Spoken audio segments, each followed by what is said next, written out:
আসসালামু আলাইকুম। মেধাবৃত্তি পরীক্ষা ২০২৫ প্রাথমিক পঞ্চম শ্রেণী তোমাদের যে ক্যালকুলেটরগুলো ব্যবহার করতে পারবে বোর্ড কর্তৃক অনুমোদিত অর্থাৎ প্রাথমিক শিক্ষা মন্ত্রণালয় থেকে যেগুলো অনুমতি দিয়েছে তোমাদের যে মেধাবৃত্তি পরীক্ষা অনুষ্ঠিত হবে সেগুলোর মধ্যে সেটা বলে দিব। আর একটি অ্যানাউন্সমেন্ট, যারা আমাদের মেধাবৃত্তি সাজেশনটা কিনুনি অবশ্যই কিনে নেবা, মাত্র ১০০ টাকা। তো পাঁচটি সাবজেক্ট দেওয়া থাকবে। তো যে নাম্বারটি স্ক্রিন দেখতে পাচ্ছেন নাম্বারটির মধ্যে হোয়াটসঅ্যাপ বা ইমো রয়েছে। আর অভিভাবক যারা দেখতেছেন তারা হচ্ছে এই নাম্বারটির মধ্যে যোগাযোগ করবেন, হোয়াটসঅ্যাপ বা ইমো রয়েছে, সেখানে আমাকে মেসেজ দিলে পেয়ে যাবেন, ঠিক আছে?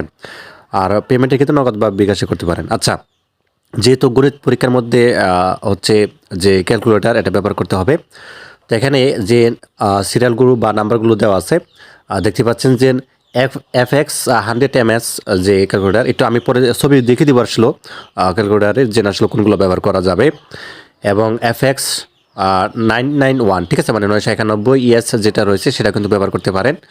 এবং তারপরে FX যেটা 570 MS যেটা রয়েছে ওইটাও ব্যবহার করা যাবে, কোনো সমস্যা নেই, ঠিক আছে?